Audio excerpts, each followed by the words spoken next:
الله تعالى وبركاته. الحمد لله رب العالمين والصلاة والسلام على سيد الأنبياء والمرسلين وعلى آله وصحبه أجمعين. أما بعد، پہلی بات میں یہ کہنا چاہوں گا کہ پنجاب یونیورسٹی کے اسٹوڈنٹس کی کچھ اور ہی انرجی ہے، ماشاء اللہ، الحمدللہ.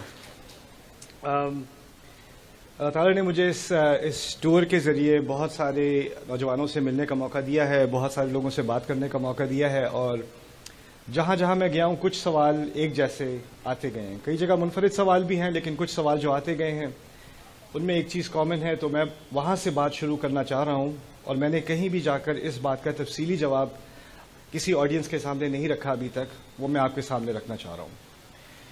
ہر جگہ بات ہوئی ہے صبر کے بارے میں. ایک بچی نے سوال پوچھا تھا کہ کیا میں اپنی زندگی میں اسی طرح سفر کرتی رہوں، یا پھر جو لوگ مجھے کہتے ہیں صبر کرو صبر کرو صبر کرو، میں صبر کر کر کے ہی مر جاؤں. تو یہ صبر کا جو سوال ہے نا، یہ کافی آیا ہے پاکستان میں، اور میں بات یہاں سے شروع کرنا چاہ رہا ہوں کہ اصل میں جہاں تک میرا جائزہ ہے، دو صبر ہیں، ایک قرآن والا اور ایک پاکستان والا. وہ دو الگ الگ صبر ہیں. قرآن والا جو صبر ہے نا، اس کا بنیادی کانسیپٹ یہ ہے کہ آپ نے حق بات کرنی ہے، اور جب آپ حق بات کرو گے تو آپ کو سامنے سے مخالفت ملے گی. جس سے آپ نے حق بات کرنی ہے شاید اس سے آپ ڈرتے بھی ہوں، جس سے حق بات کرنی ہے وہ آپ پر پریشر بھی ڈالے کہ آئندہ مت کرنا، یہ کیا بات کر دی. جس سے آپ نے حق بات کرنی ہے وہ آپ کو دھمکی بھی دے سکتا ہے، آپ کو نقصان بھی پہنچا سکتا ہے، آپ کو مالی نقصان پہنچا سکتا ہے، آپ کو جسمانی نقصان پہنچا سکتا ہے، ہو سکتا ہے آپ کو نفسیاتی نقصان پہنچا سکتا ہے. لیکن اس کے باوجود آپ نے صبر کرنا ہے اور حق کی بات کرتے رہنا ہے. جتنی بھی مشکل ہوتی چلی جائے، حق کی بات نہیں چھوڑنی. اسی بنیادی کانسیپٹ کو اللہ تعالیٰ نے اور جگہ پھر تفصیلاً، اتنے سارے مائک مجھے تو اپنی شکل بھی نہیں مل رہی ہے. Thank you.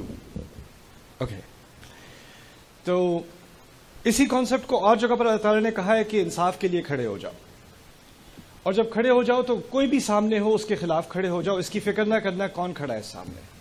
وَلَوْ عَلَىٰ أَنفُسِكُمْ أَوِ الْوَالِدَيْنِ وَالْأَقْرَبِينَ إِنْ يَكُنْ غَنِيًّا أَوْ فَقِيرًا فَاللَّهُ أَوْلَىٰ بِهِمَا. اگر اپنے خلاف بھی کھڑا ہونا ہو تو کھڑے ہو جاؤ، دونوں والدین کے خلاف بھی کھڑا ہونا ہو تو کھڑے ہو جاؤ، سب رشتہ داروں کے قریب رشتوں کے خلاف بھی کھڑا ہونا ہو تو کھڑے ہو جاؤ. امیر کے خلاف، غریب کے خلاف، اللہ کی پہلی پرائیورٹی اللہ تعالیٰ کی ہے، اللہ کی خاطر کھڑے ہو جاؤ. اور یہ کھڑا ہونا آسان کام نہیں ہے، اس کے لیے بڑی آپ کو سٹیمنا چاہیے ہوتا ہے. اس سٹیمنا کا نام، اس کے ناموں میں سے ایک بڑا نام قرآن میں صبر ہے. لیکن پاکستان والا صبر ذرا مختلف ہے. پاکستان والے صبر میں ہے غلط بات ہو رہی ہے، آپ اس کو خاموشی سے برداشت کر رہے ہو، پھر آپ کسی سے جا کے کہتے ہو کہ یہ غلط بات ہو رہی ہے، میں کیا کروں؟ بیٹا صبر کرو. یعنی حق کی بات مت کرو، خاموشی میں صبر کرو. قرآن جو واضح الفاظ میں کہہ رہا ہے، یہاں بچے بچے کو یاد ہے، بڑوں کو یاد ہے، چھوٹوں کو یاد ہے، وَتَوَاصَوْا بِالْحَقِّ وَتَوَاصَوْا بِالصَّبْرِ. سب کو یاد ہے، لیکن ہم نے جو صبر بنایا نا وہ ہے إِلَّا الَّذِينَ آمَنُوا وَعَمِلُوا الصَّالِحَاتِ وَتَوَاصَوْا بِالصَّبْرِ. میں تھوڑی سی بیچ میں اسکپ ہو جاتی ہے بات. یہ نہیں کہا حق کی بات نہیں کرنا، یہ باتیں مت کرنا، اس سے بڑی مصیبت ہوگی. بس تم صبر کر لو، ہم نے بھی صبر کیا تھا، تم بھی صبر کرو، اللہ تعالیٰ تبدیلی لائے گا. اللہ تعالیٰ نے جو تبدیلی لانے والا نظام بنایا نا اپنا، وہ یہ ہے کہ پہلے حق کے لیے انسان کھڑا ہوتا ہے، پھر اللہ کی مدد آتی ہے، اور اس کے مدد کے آنے تک آپ نے حق کی بات کرتے رہنے ہیں اور حق کے ساتھ کھڑے ہوتے رہنا ہے. پھر آخر میں جب اللہ دیکھے گا کہ آپ اس کی مدد کے مستحق ہو، پھر مدد آتی ہے. لیکن ہوا ہماری سوسائٹی میں یہ ہے، بہت ساری جگہوں پہ، یہ صرف حکومت کی بات نہیں ہے، یہ صرف اداروں کی بات نہیں ہے، بزنسز کی بات نہیں ہے، ہمارے گھروں میں بھی یہ بات ہو رہی ہے کہ ہم حق کی بات کرنے سے ڈرتے ہیں. ہمیں لگتا ہے بہت زیادہ سامنے سے جو ہے اس کے نتائج ہوں گے، اس کا ہم سامنا نہیں کر سکتے، اور ہمیں سکھا دیا گیا صبر کرو دعا کرو، صبر کرو دعا کرو. تو دوسرا جو سوال مجھے پورے ملک میں بار بار سننے کو ملا، یہ دعا کیسی ہے؟ میں دعا کرتا رہتا ہوں، میں دعا کرتی رہتی ہوں، اس کا کوئی جواب ہی نہیں آتا. اور یہ میں بھی سوچتا رہا، یہ دعا کا مسئلہ اور کسی ملک میں جا کے گیا ہوں، میں نے کتنے ہزاروں لوگوں سے بات کی ہے، کسی کو دعا کا ایسا مسئلہ ہو نہیں رہا جیسا پاکستانیوں کو ہو رہا ہے. تو یہاں دعا کی خاص کیا، اس کا اثر یہاں خاص کیوں نہیں ہے؟ پھر مجھے جا کے بات سمجھ میں آئی، جس طریقے سے دعا کی بات کی جا رہی ہے نا ہماری سوسائٹی میں، وہ یہ ہے کہ آپ نے جو اپنا کردار ادا کرنا ہے نا دعا کرنے کے مستحق ہونے کے لیے، اس کو ہٹا دیا گیا ہے رستے سے. اپنی جو محنت کرنی ہے، مشکلات کا سامنا کرنا ہے، اس کو ہٹا دیا گیا اور پھر کہا ہے اس کے بجائے آپ دعا ہی کریں. یعنی جس چیز کو اللہ تعالیٰ نے آپ کو صلاحیت دی تھی بدلنے کی، اس صلاحیت کا تو آپ انکار کر دو. میں تو کچھ کر ہی نہیں سکتا، میں تو کچھ کر ہی نہیں سکتی، یہ تو ایسے ہیں ویسے، ان کو اللہ ہی بدلے گا، ان سے تو اللہ ہی نمٹے گا. ان سے نمٹنے کے لیے اللہ تعالیٰ نے آپ کو بنایا. جو بھی مشکلات آپ کے سامنے ہیں نا، اس زمانے میں ان مشکلات میں، اس فیملی میں، اس سوسائٹی میں جس قوم ان مشکلات کا سامنا کرنے کے لیے صلاحیت رکھتی تھی، اسی کو وہاں ڈالا گیا ہے. لا یکلف اللہ نفسا الا وسعها. اللہ کبھی کسی انسان پر ایسی تکلیف نہیں ڈالتا سوائے اس کے کہ اس میں اس کی وسعت ہو. تو آپ میں، آپ کے گھرانے میں، آپ کے فرینڈز میں، آپ کی سوسائٹی میں جو پریشر آپ کے اوپر ڈالا گیا ہے وہ آپ ہی پر ڈالا جانا تھا، کیونکہ آپ ہی اس کے قابل ہو، کہ کوئی اور اس کے قابل نہ ہوتا. اگر میرے اوپر وہ پریشر ہوتا تو میں اس کے قابل ہی نہ ہوتا. اللہ نے آپ کو چنا اس کے لیے. تو یہ اپنے بارے میں کہہ دینا نہیں میں تو کچھ کر ہی نہیں سکتا، بس دعا ہی کر سکتے ہیں اب، اور صبر ہی کر سکتے ہیں. پھر آپ کو دعا اور صبر کا کرائسس ہو جائے گا اور آپ پھر پوچھنا شروع کر دو کہ یہ پتہ نہیں میری دعائیں اللہ تعالیٰ سنتا کیوں نہیں ہے، وہ مجھ سے کیوں اتنا ناراض ہے. یہ ناراضگی کی بات نہیں ہے، یہ آپ کی غلط فہمی کی بات ہے. تو اب اگلا سوال جو آتا ہے، جو اصل بات میں آپ سے کرنا چاہ رہا ہوں، میری امید ہے کہ زیادہ دیر میں نہیں لوں گا، لیکن ہو سکتا ہے زیادہ دیر ہو جائے. وہ یہ ہے کہ اچھا ٹھیک ہے، حق بات کرنی آپ نے کہہ دیا، کیسے کریں، اور جو سامنے سے ری ایکشن آنا ہے اس کا کیسے سامنا کریں، اس کے بارے میں قرآن کیا ہدایت دے رہا ہے مجھے اور آپ کو. اس میں سے ایک بہت ہی خوبصورت مقام قرآن کا ہے جہاں پر اللہ تعالیٰ نے موسیٰ کو فرعون کا سامنا کرنے کی ہدایت دی. اور میں یہ بات اس لیے نہیں کہہ رہا کہ آپ یہ لیکچر سننے کے بعد کہیں ہاں اب میں اپنی سانس سے بات کرنے کو تیار ہوں، کہ وہ مجھے تو پتا تھا کہ وہ فرعون ہے، استاد نعمان نے کنفرم کر دیا کہ واقعی وہ فرعون ہے. دیکھیں کوئی پتہ نہ چلتا ہے کس نے تالی بجائی تھی. اچھا خیر، بات یہ ہے کہ فرعون کی شخصیت کا اتنا ذکر قرآن میں اس لیے ہے کیونکہ وہ تو بہت بڑا حکمران تھا، اس کی دنیا کی سب سے عظیم حکومت تھی، اس کی دنیا کی سب سے پاورفل اس کی آرمی تھی، اس کا اتنا روب تھا اور اتنا اثر تھا کہ آج تک تاریخ میں اس کی جو تعمیر تھی، اس کا جو آرکیٹیکچر تھا، اس کی بنیاد پر بڑی بڑی حکومتیں اپنا آرکیٹیکچر بناتی ہیں. آپ نے کورٹ ہاؤسز میں جو بڑے بڑے ستون دیکھے ہوں گے نا، سیڑھیوں کے سامنے بڑی سیڑھیاں ہوتی ہیں، پھر آگے ستون ہوتے ہیں اور اس کے اندر کورٹ ہاؤس بلڈنگ ہوتی ہے. فرانس میں ایسا ہوتا ہے، آسٹریلیا میں ہوتا ہے، امریکہ میں ہوتا ہے، ہر جگہ ہوتا ہے. وہ اصل میں فرائض کی تعمیر ہے. وہ ان کا کہنے کا طریقہ ہے کہ ہم نئے فرعون ہیں. ڈالر کے اوپر جو ہے وہ احرام بنے ہوئے ہیں، پیرامڈز بنے ہوئے ہیں. وہ کیوں؟ کیونکہ ان کو اتنا روب تھا اس قوم کا کہ آنے والی قومیں یہ کرتی تھیں کہ ہم اگلے فرعون ہیں. اتنے امپریس تھے وہ ان لوگوں سے. تو ہم سمجھتے ہیں کہ فرعون کی مثال حکومتوں کی مثال ہے، لیکن بات اصل میں یہ ہے کہ ہر انسان کے اندر چھوٹا سا چھوٹا فرعون ہوتا ہے. میرے اندر بھی ہے، آپ کے اندر بھی ہے. اور میں یہ نہیں کہہ رہا کہ آپ اپنے آپ کو فرعون آئیڈینٹیفائی کرو، یا اپنے چچا کو، یا اپنے ابو کو، یا اپنے بڑے بھائی کو، یا خالہ کو، یا چچی کو، لیکن اس کی جو ٹیکٹکس تھی نا، جو ترکیب وہ استعمال کیا کرتا تھا لوگوں کو کنٹرول کرنے کے لیے، وہ ایسے ہی نہیں حکومت پہ پہنچ گیا تھا. اس کے پاس کچھ طریقے تھے اور وہ بہت بڑا جینیس تھا.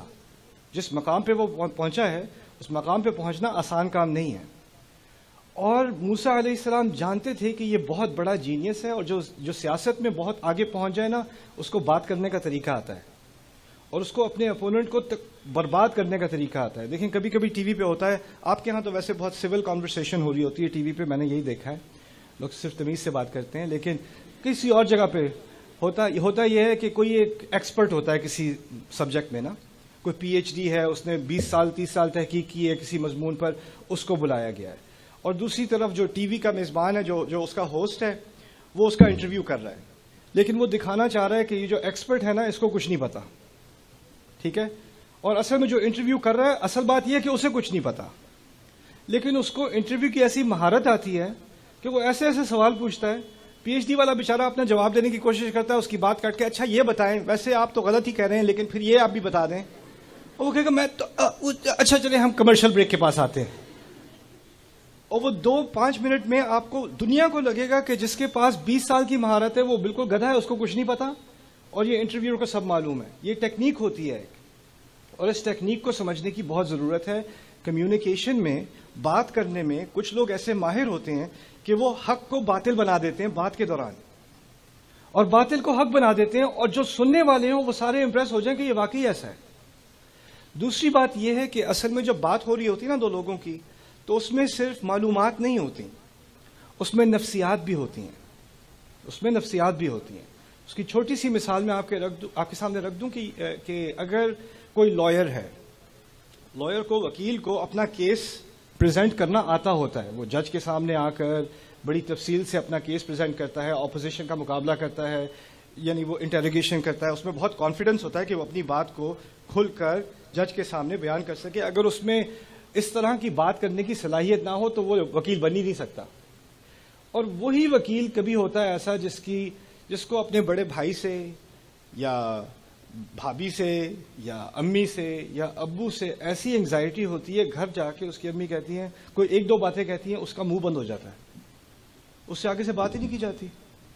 اتنا کیپیبل انسان جس کی سپیچ سن کے بڑے بڑے امپریس ہو جاتے ہیں، لیکن اس کی زندگی میں کوئی ایسا شخص ہوتا ہے جس کا اتنا اس پر دباؤ ہوتا ہے، وہ دو باتیں کرتے ہیں اور اس کی بولتی بند ہو جاتی ہے، اور پھر وہ آگے سے کہتے ہیں کیا ہوا، جواب نہیں آتا، کیا ہو گیا ہے، کورٹ میں تو بڑی باتیں کرتے ہو، کیا ہوا ہے. کیونکہ کچھ لوگوں کا ایک نفسیاتی اثر ہوتا ہے آپ کے اوپر، جس کو موسیٰ علیہ السلام نے سمجھایا ہے، وَيَضِيقُ صَدْرِي، میرا سینہ تنگ ہو جاتا ہے، وَلَا يَنطَلِقُ لِسَانِي، پھر میری زبان نہیں چلتی. تو فرعون اس معاملے میں ماہر تھا کہ کسی سے بات کرے نا تو اس کا سینہ تنگ ہو جائے اور پھر آگے سے اس کی زبان بھی نہ چلے. یہ باتیں سامنے رکھ کے اب آپ نے ان کچھ آیات کو میں پڑھوں گا، اور ان آیات میں سے جو درس ہم لے سکتے ہیں تھوڑے سے وہ لیں گے، اور پھر آپ کوشش کرو کہ دیکھو آپ کی زندگی میں کیا یہ چیزیں ہو رہی ہیں کہ نہیں. میں یہ نہیں کہہ رہا کہ جو چیزیں یہ آپ کے ساتھ کر رہے ہیں وہ فرعون ہے، لیکن فرعون کے ذریعے ہم کچھ سیکھ تو سکیں کم از کم. ٹھیک ہے. اللہ تعالیٰ نے کہا موسیٰ علیہ السلام سے کہ فَأْتِيَا فِرْعَوْنَ فَقُولَا إِنَّا رَسُولَ رَبِّ الْعَالَمِينَ أَنْ أَرْسِلْ مَعَنَا بَنِي إِسْرَائِيل. فرعون کے پاس جاؤ اور دو باتیں کہنا.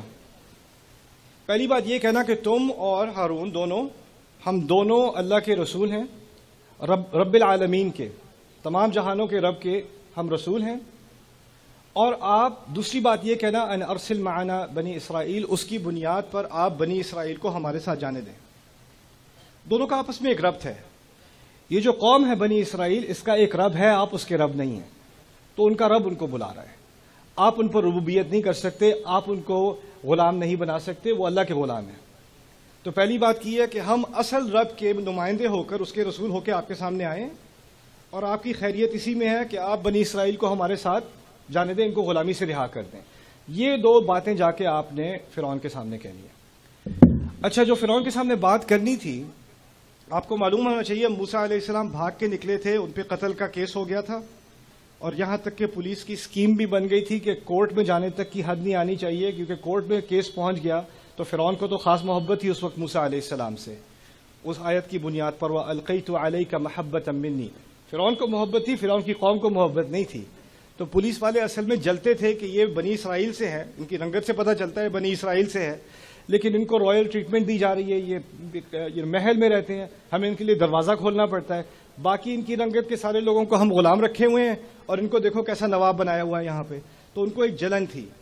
تو جب یہ کیس ہوا تو انہوں نے خفیہ طور پہ ایک میٹنگ کر لی تھی، اور اس میں کہا تھا، اس کی ایکسپوز ہو گئی تھی بات، قرآن نے ایکسپوز کر دی، ان الملأ یأتمرون بک لیقتلوک، کہ جو پولیس والے، جو اس کے چیفز ہیں نا، جو پولیس کمشنرز ہیں، انہوں نے آپس میں ایک میٹنگ کر لی ہے کہ وہ آپ کو اریسٹ نہیں کریں گے، وہ آپ کی تلاش میں آپ کو گرفتار کر کے کورٹ میں نہیں لائیں گے، جہاں ڈھونڈیں گے وہیں قتل کر دیں گے، اور قتل کر کے کہیں بعد میں رپورٹ بنا دیں گے کہ جی یہ کچھ ایکسیڈنٹ ہو گیا تھا رستے میں، وہ تلوار کے اوپر گر گئے تھے. اور ایسا ہوتا نہیں ہے ویسے حقیقت میں کسی ملک میں بھی، یہاں بھی نہیں ہوتا کہ پولیس کچھ ایسا کچھ کرے اور پھر بعد میں کچھ اور رپورٹ بنا دے، لیکن یہ پرانے زمانے کی باتیں ہیں، اس کا ہم سے کوئی تعلق نہیں ہے. خیر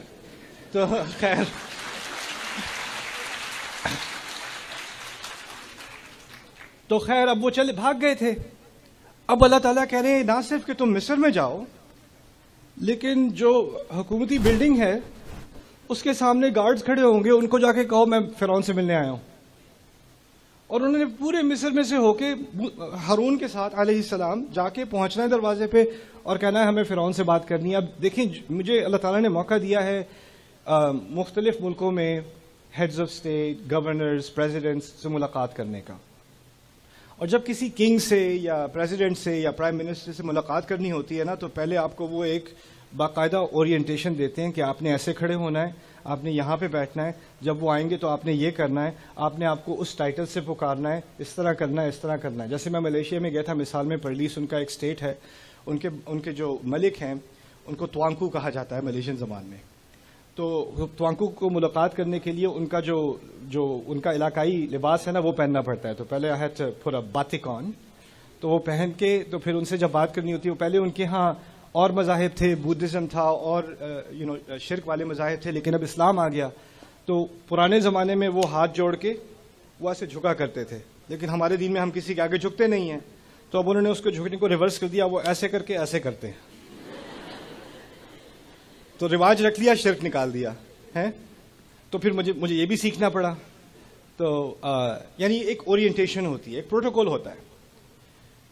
اب اللہ تعالیٰ نے جب موسیٰ علیہ السلام کو بھیجا اس کمرے، میں چاہتا ہوں کہ آپ اپنا ذہن استعمال کریں، آپ ایسے سمجھیں کہ آپ اس کمرے کے اندر ہیں. موسیٰ علیہ السلام کی جو انہوں نے داخل ہونا ہے نا محل کے اندر، آپ اس کمرے میں موجود ہیں. شاید آپ سیکیورٹی گارڈ ہیں، یا وہ فرعون اوپر تخت پہ بیٹھے نا، آپ پنکھا دینے والے ہیں. پنکھے والے بھی ہوتے تھے نا پہلے، آپ کی فل ٹائم جاب لگ گئی ہے. اوکے. کچھ لوگ کہتے ہیں میرا باس فرعون ہے، اس کا واقعی فرعون تھا.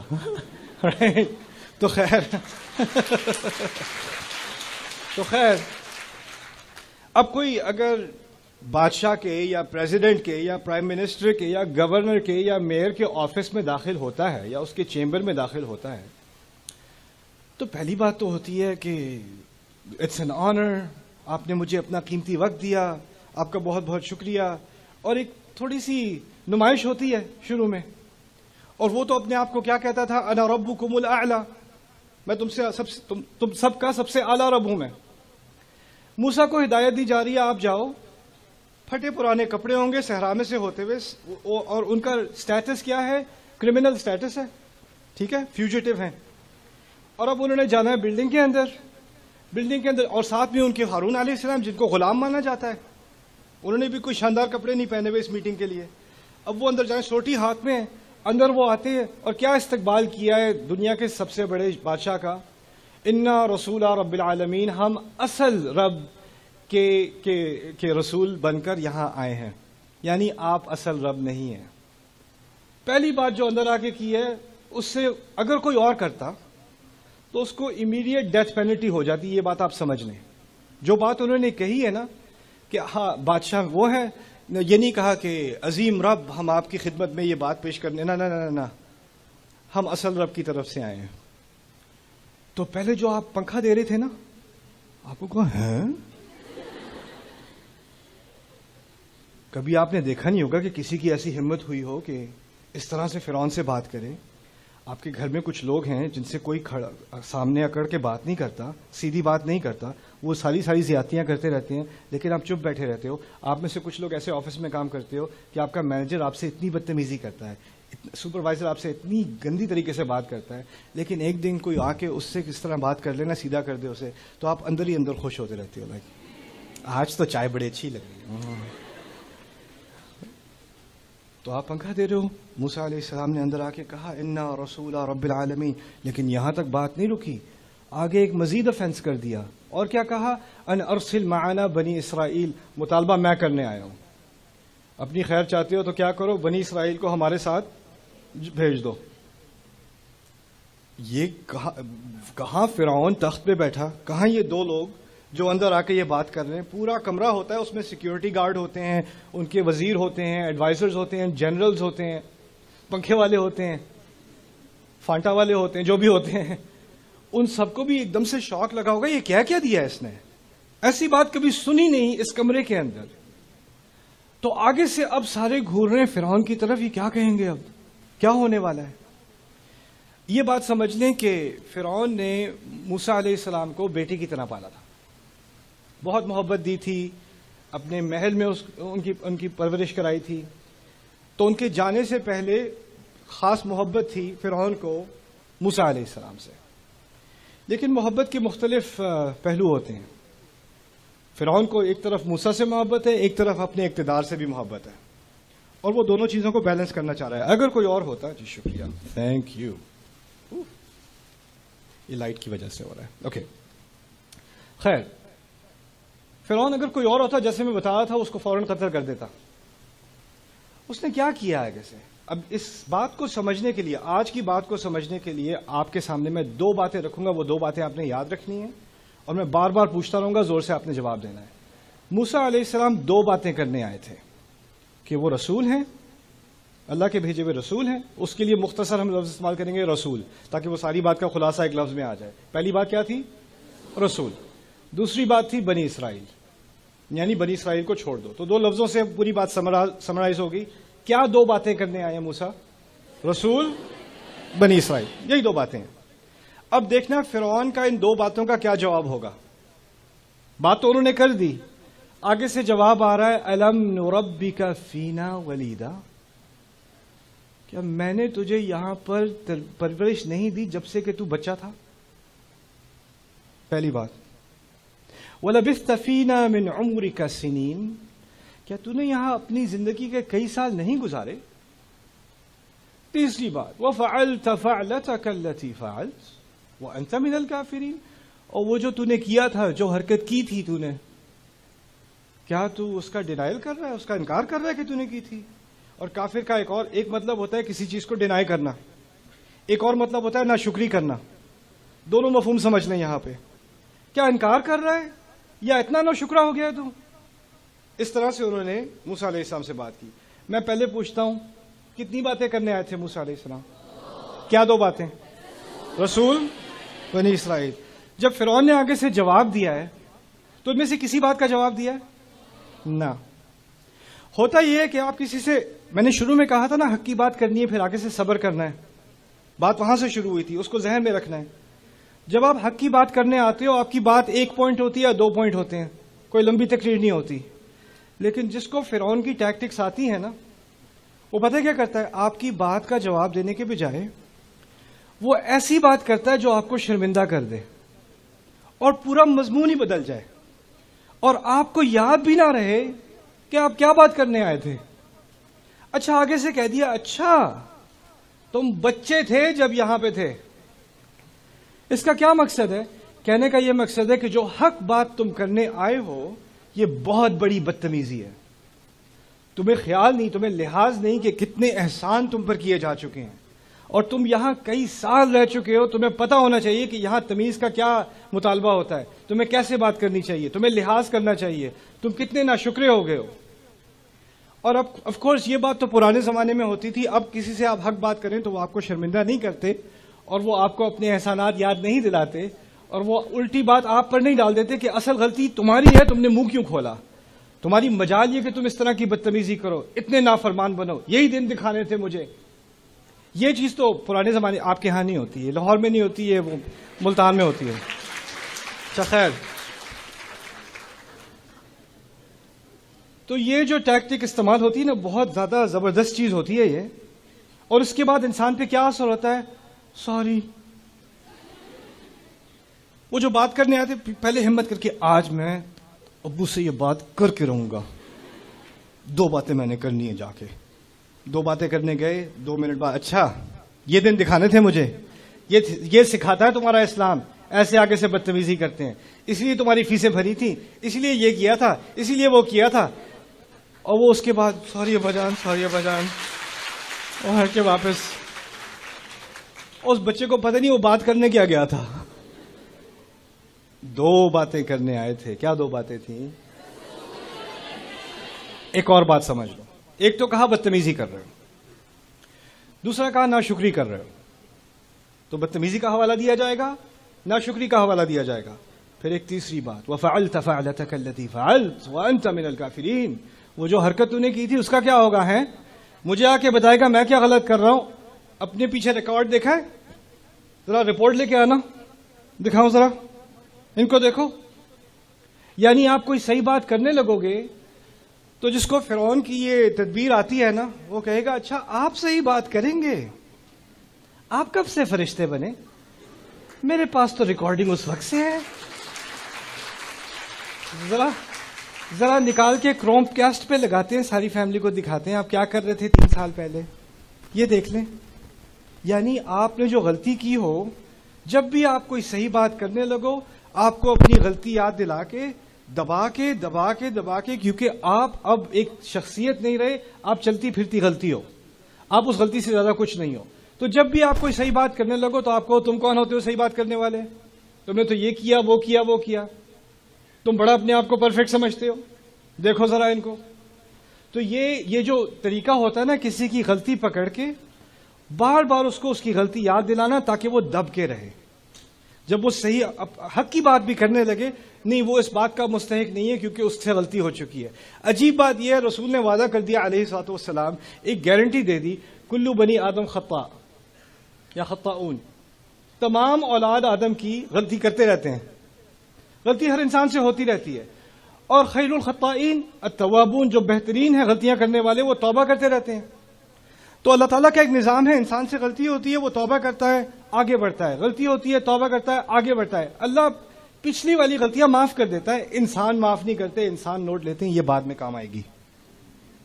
یہ کبھی یہ انسان اگر اپنی عزت نفس کے لیے کھڑا ہو گیا یا کبھی کسی حق بات کے لیے کھڑا ہو گیا تو ایک سیکنڈ میں ذرا اپنی فائل کھول لوں. ہاں یہ ادھر بتانا ذرا، آپ آگے سے بےزتی کرنا کسی کی، اس کی غلطی بار بار نکال کے اس کو ریڈیوس کرنا، یہ فرعون کا طریقہ تھا. یہ قرآن نے اس لیے ذکر نہیں کیا کہ ہمیں ایک بہت قدیمی شخصیت کے بارے میں کوئی معلومات مل جائیں. ہر بات میں اللہ تعالیٰ وہ ہدایت دیتا ہے جو ہمیشہ کے لیے آپ کو، جب آپ حق کی بات کرو گے تو آپ کہا ہے نا وتواصوا بالحق وتواصوا بالصبر، تو آپ اس کو سمجھنے کی کوشش کریے. اس کی ایک پریکٹیکل مثال ہے یہ کہ دیکھیں آپ نے حق بات کرنی ہے تو آگے سے جو آپ کو سننے کو ملے گا نا تو وہ حق کی بات کہیں غائب ہو جائے گی، آپ کا دماغ کہیں اور ہی چلا جائے گا. لیکن موسیٰ علیہ السلام نے بھی یہی کہا تھا کہ جب مجھ سے یہ ایسی بات کرے گا تو میرا سینہ کیا ہوگا، تنگ ہو جائے گا. مجھ سے جو بات میں کرنے آیا تھا وہ مجھ سے کہیں کری نہیں جائے گی، کیونکہ اگر آپ کا سینہ تنگ ہو جائے نا تو آپ نے صحیح بات بھی کرنی ہے وہ منہ سے نہیں نکلتی، آپ کا فلو ختم ہو جاتا ہے، آپ کی لاجک ختم ہو جاتی ہے، دماغ کے وہ دروازے بند ہو جاتے ہیں. اصل چیز اب یہ سمجھ لیں آگے بڑھنے سے پہلے، وہ یہ ہے کہ ایک طرف بات ہو رہی ہے عقلی، موسیٰ بات کر رہے ہیں عقلی، فرعون نے بات کرنی ہے جذباتی. دو مختلف میدان ہیں، ایک عقل کا میدان ہے اور ایک کون سا میدان ہے، جذبات کا.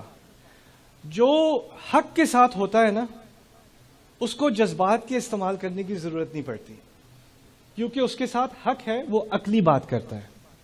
جس کے پاس حق نہیں ہوتا نا اس کو جذبات کا استعمال کرنے کی ضرورت پڑتی ہے، اور وہ چاہتا ہے کہ آپ عقل کا میدان چھوڑ کے، کیونکہ اس میدان میں وہ کھیلے گا تو میچ ہار جائے گا، تو وہ کوشش کرتا ہے کھینچ کے آپ کو عقل کے میدان سے لا کے کہاں لے آئے، جذبات کے میدان میں. ایک دفعہ اس میدان میں آپ آ گئے میچ ختم.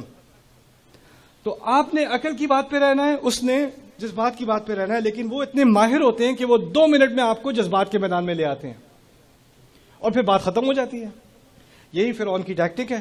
تو اس نے یہ ٹیکٹک استعمال کی ان کو شرمندہ کرنے کی، ان کی غلطی یاد دلانے کی، ان کو نافرمان کہنے کی، ان کو ناشکرہ کہنے کی، یہ ساری چیزیں اس نے استعمال کی. چلو اب تو یہ میرے میدان میں آ گیا، اب کیا کرے گا.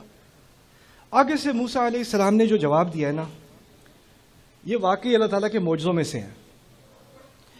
کہتے ہیں قال فعلتها اذا. دیکھیں میں دوبارہ یاد دلا رہا ہوں، فرعون نے جو 2 باتیں موسیٰ نے کی تھی نا اس کے جواب میں فرعون نے 2-3 باتیں کی تھیں. اس کو بھی 2 ہی سمجھ لیں آسانی کے لیے. ایک کہی تھی کہ تم ناشکرے ہو، یہاں پہ رہے ہو پھر بھی ایسی بدتمیزی کرتے ہو، تو بدتمیزی کی بات کی تھی، ناشکری کی بات کی تھی. دوسری کی تھی کہ تم نے قتل کیا ہے اور اس کے بارے میں کیا کہو گے، تم کون ہوتے ہو صحیح اچھی بات کرنے والے، تم خود قاتل ہو. وفعلت فعلتك التي فعلت. بائی دا وے اس میں ایک اور چیز میں نے نہیں بتائی دوسری چیز کے بارے میں. فرعون نے کھل کے نہیں کہا تو نے قتل کیا تھا، یہ نہیں کہا جو حرکت کی تھی نا وہ جو کی تھی وہ والی، کھل کے نہیں کہا. وہ بھی بڑا تیز ہے، اس نے کھل کے اس لیے نہیں کہا کہ وہ ڈرائے، اگر زیادہ آگے بات کی نا تو میں کھل کے بتا دوں گا سب کو، مجھے پتا ہے، زیادہ پھیلنے کی ضرورت نہیں ہے. تو کچھ لوگ ہوتے ہیں ان کے پاس معلومات ہوتی ہیں، وہ آپ کو آ کے کہتے ہیں وہ جو چیز تھی نا وہ نہیں بھولنا، وہ والی. پھر اور جو بیٹھے ہوئے ہیں وہ کہیں گے کون سی چیز، کچھ نہیں.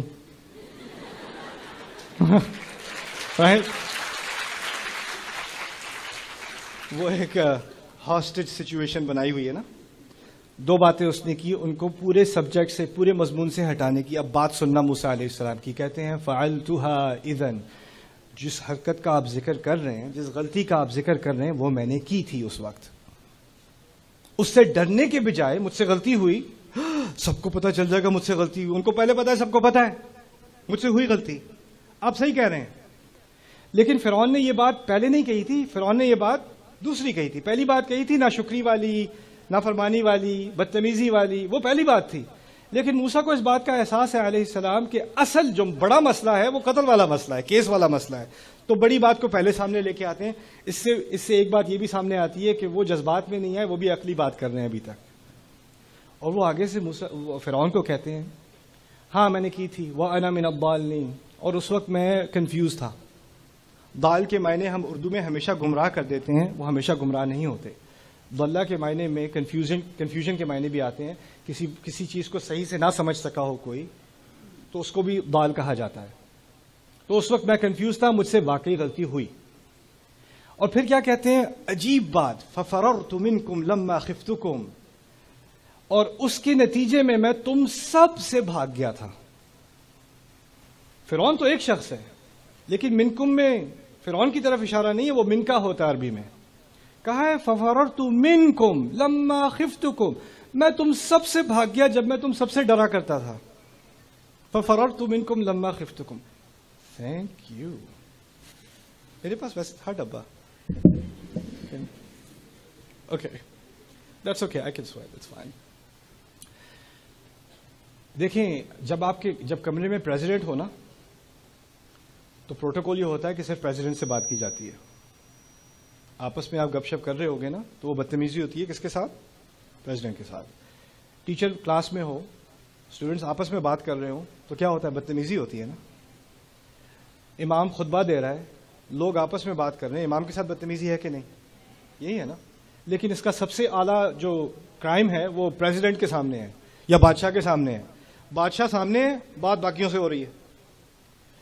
موسیٰ علیہ السلام نے تمام کی طرف مڑ کے کہا مجھ سے غلطی ہوئی تھی لیکن میں تم سب سے بھاگ گیا تھا. اور اس سے وہ اس بات کا اشارہ کر رہے ہیں کہ مجھے یہاں پروٹوکول کی فکر نہیں ہے، حق کی بات میں نے کرنی ہے. لگتا ہے یہ عقلی بات نہیں کرنا چاہ رہے، یہ جذباتی بات کرنا چاہ رہے ہیں. تو شاید آپ کا عقل کا دروازہ ابھی تک کھلا ہے، میں آپ سے ہی بات کر لوں. اور پھر کہتے ہیں لما خفتکم، جب میں تم لوگوں سے ڈرا کرتا تھا میں بھاگ گیا. فوہب لی ربی حکما وجعلنی من المرسلین، پھر میرے رب نے مجھے حکم دے دیا. حکم کہتے ہیں پختگی دے دی، مجھے پکا بنا دیا، اور حکمت بھی دے دی، اور مجھے بھیجنے والوں میں سے بنا دیا، مجھے رسول بنا دیا. اس لیے میں واپس آ گیا. کیا باتیں کرنی تھی موسیٰ نے؟ دو باتیں. پہلی بات کیا تھی؟ رسول. دوسری بات کیا تھی؟ اب دیکھا، کہا ہاں میں نے کی تھی، پھر میں بھاگ گیا، پھر مجھے رسول بنا دیا، میں واپس آ گیا. اپنے پوائنٹ پہ واپس آ گئے. پہلے پوائنٹ پہ کتنے پوائنٹ رہ گئے؟ ایک اور رہ گیا، بنی اسرائیل والی بات. کہتے ہیں وَتِلْكَ نِعْمَةٌ تَمُنُّهَا عَلَيَّ أَنْ عَبَّدْتَ بَنِي اسرائیل. واقعی حق تو یہ ہے کہ آپ نے میرے اوپر بڑا احسان کیا ہے، بڑی آرام سے میری زندگی یہاں پہ گزری ہے. آپ کی بات بالکل ٹھیک ہے، لیکن کیا یہ اس بات کو جسٹیفائی کرتی ہے کہ آپ تمام بنی اسرائیل کو غلام بنا کے رکھو؟ اس کا بنی اسرائیل کو غلام بنانے سے کیا تعلق ہے؟ ٹھیک ہے آپ کا بہت شکریہ، میرا بیڈ روم بڑا زبردست تھا، لیکن یہ جو غلامی میں آپ نے رکھا ہوا ہے اس کا اس سے کیا تعلق ہے؟ یہ تو بالکل اللاجیکل ہے. تو موسیٰ علیہ السلام نے کیا کیا؟ اس کی دو جذباتی باتیں لے کے ان کو واپس اپنی بات کی طرف لے آئے. اٹس جینیس دونوں چیزوں کو. یعنی انہوں نے ایک پیغام بھیج دیا فرعون کو بھی اور باقی سارے بیٹھنے والوں کو بھی کہ میں جو بات کرنے آیا ہوں اس سے مجھے جذبات میں ڈال کر پھسلایا نہیں جا سکے گا. اللہ تعالیٰ سے انہوں نے دعا کی تھی وَيَضِيقُ صَدْرِي، اور شکایت کی تھی، بلکہ اپنے خوف کا اظہار کیا تھا وَيَضِيقُ صَدْرِي وَلَا يَنطَلِقُ لِسَانِي، میرا سینہ تنگ ہو جاتا ہے، میری زبان نہیں چلتی. اللہ نے آگے سے کہہ دیا تھا کلا، کچھ نہیں ہوگا، تمہارا سینہ تنگ نہیں ہوگا، تمہاری زبان چلے گی. اب وہ زبان چل رہی ہے اور وہ جذبات میں آئے بغیر چل رہی ہے. میرے نوجوان بہن بھائی اور بڑے بھی کیا سیکھ رہے ہیں ابھی کہ آپ کی زندگی میں کچھ ایسے لوگ ہوتے ہیں، فرعون نہیں ہوتے، ان کی طرف اشارہ بھی کرنے کی ضرورت نہیں ہے، لیکن وہ آپ کو جذباتی بنا دیتے ہیں. اور جب وہ آپ جذباتی بناتے ہیں تو آپ جذباتی ہو جاتے ہو، اور یہی آپ کی غلطی ہے کہ آپ جذباتی ہو جاتے ہو. جو بات کرنی ہوتی ہے اس پہ رہا کرو، اپنے آپ کو ٹھنڈا رکھو، غصہ کرنے کی ضرورت نہیں، رونے کی ضرورت نہیں، نروس ہونے کی ضرورت نہیں، خاموش ہونے کی ضرورت نہیں، کانفیڈنس رہنا ہے، ٹھنڈا رہنا ہے، اپنے آپ کو پکا کرنا ہے، موسیٰ علیہ السلام کی آیات سے تھوڑی ہمت لینی ہے کہ کیا کرنا چاہیے اس سچویشن میں۔ اچھا اب فرعون کو بھی سمجھ آ گیا کہ یہ تو ہٹنے والے ہیں نہیں، یہ بھی ڈھیٹ ہو گئے، دوبارہ انہوں نے بات کر دی، تو آگے سے پھر کہا کہ اب اس کو کیسے ڈیل کیا جائے، تو وہ کہتے ہیں، فرعون کہتا ہے قال فرعون وما رب العالمین، کیا رب العالمین، دوسری ٹیکٹک اس کی، وہ بھی بہت سارے لوگ استعمال کرتے ہیں، لاہور میں نہیں صرف ملتان میں، وہ یہ ہے کہ کوئی سنجیدہ بات آپ نے کرنی ہے، آگے سے کوئی کہتے کیا بات کریں یار چھوڑو، یا کوئی کہہ دے یہ کوئی بات ہے کرنے کی، شکل دیکھیے اپنی یہ جو ہے نا، یہ وما رب العالمین کی تفسیر ہے، یعنی کسی چیز کو ڈسمس کرنا جیسے اس کی کوئی اہمیت ہی نہیں ہے۔ جی میں نے آپ سے ایک ضروری بات کرنی ہے، ٹائم نہیں ہے میرے پاس، اچھا کیا پتہ نہیں اب ضروری بات یہ چیز جو ہے نا، اور یہ کئی رشتوں میں یہ بات کئی سالوں تک چلتی رہتی ہے، کئی سالوں تک چلتی رہتی ہے، بات ڈسمس کی جا رہی ہے، میرے پاس اس بات کا کوئی اسٹیمنا نہیں ہے، اچھا بڑا لمبا دن تھا میرا، میں بہت اسٹریس ہوں، مجھے یہ بات نہیں کرنی، اگلے دن مجھے یہ بات نہیں کرنی، 4 دن بعد آپ بات کرنے کی کوشش کرو، یار کیا رٹا لگایا ہوا ہے، نہیں کرنی بات مجھے، ہر بار یہی بات، یعنی وہ بات کرے گا نہیں اور کہے گا ہر بار یہی بات ہوتی ہے، دیکھا نا، تو یہ ہے وما رب العالمین، تنزیہ بات ہے، ڈسمس کرنے والی بات ہے۔ اب اس کے بعد بھی انسان چپ ہو جاتا ہے، اب یہ بات کرنا ہی نہیں چاہ رہا، میں کیا کروں آگے سے، مجھے تو چپ کرا دیا انہوں نے اس طرح۔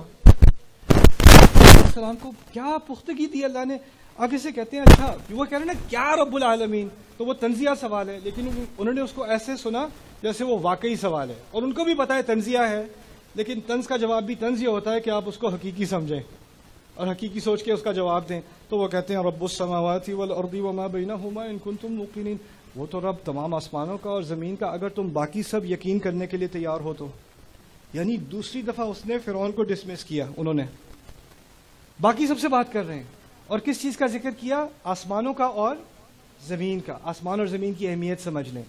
فرائضہ کا ایمان تھا، ان کا یقین یہ تھا، ان کے عقائد میں تھا کہ اصل خدا سورج ہے اور سورج کی اولاد فرائضہ ہے، تو جو سورج اٹھتا ہے اور جاتا ہے نا وہ ان کا معبود ہے وہ، اور وہ آسمانوں کا معبود ہے اور زمینوں کا معبود فرعون ہے، یہ ان کا فلسفہ تھا۔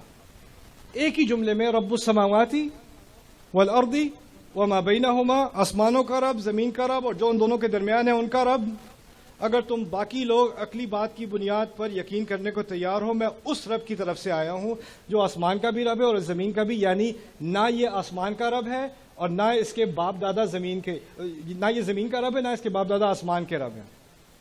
ان کا پورا فلسفہ توڑ دیا ایک جملے میں انہوں نے، لیکن بات پھر بھی یہی، اس نے پوچھا تھا نا اگر رسول ہو تو کس کے ہو، کیا رب لگایا ہوا ہے، انہوں نے آگے سے جواب دیا رب السماوات والارض وما بینہما ان کنتم موقنین۔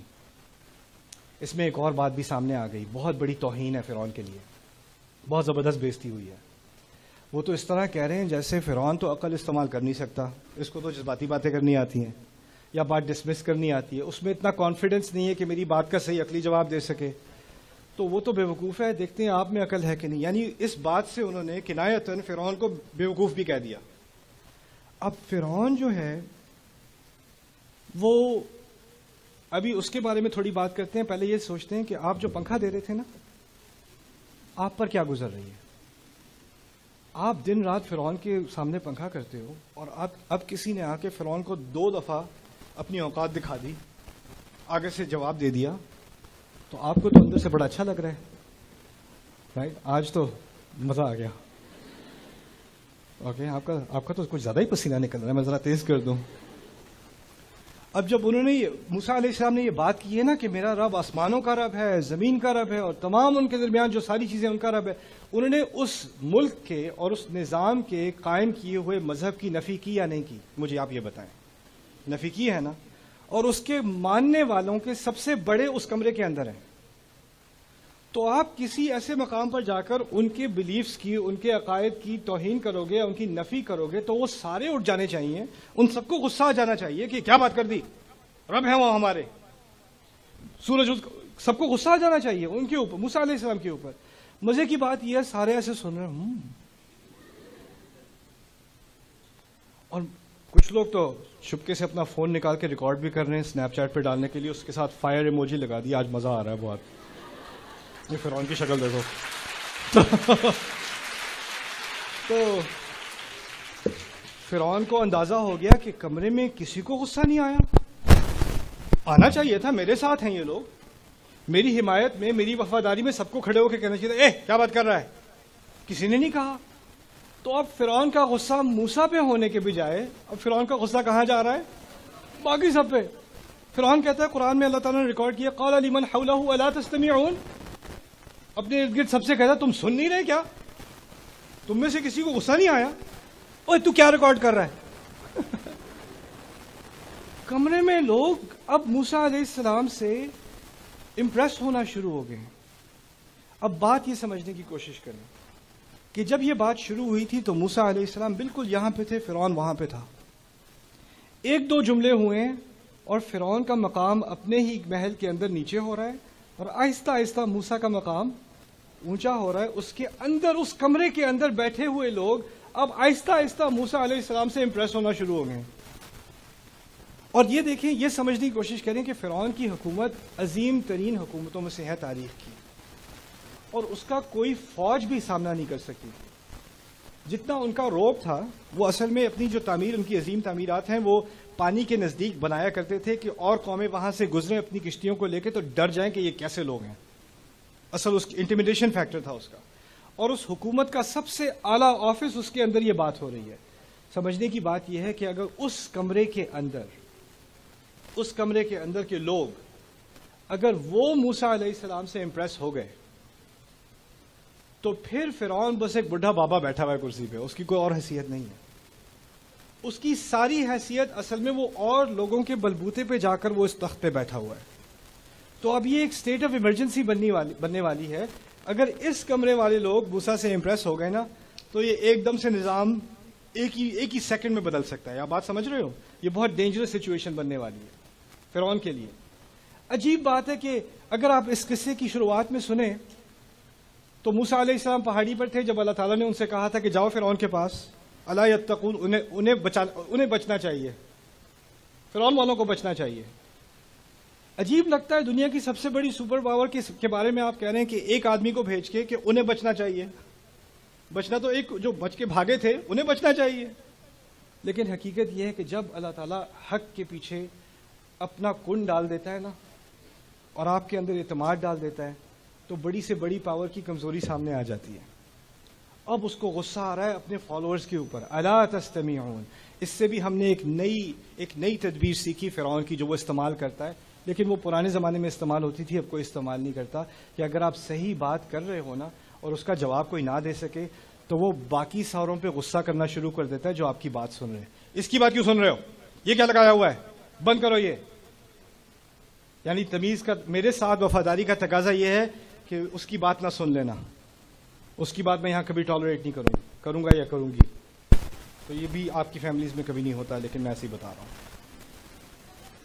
موسیٰ علیہ السلام ابھی بھی اسی مضمون پہ ہیں. وہ فرعون نے بے وقوفی میں اپنا سوال پوچھ رہے تھے نا، کیا رب، اسی کا جواب ابھی دے رہے ہیں. وہ جذبات میں آئے ہی نہیں، جواب ہی نہیں دے رہے، جذباتی بات کا جواب دینا ہی نہیں ہے.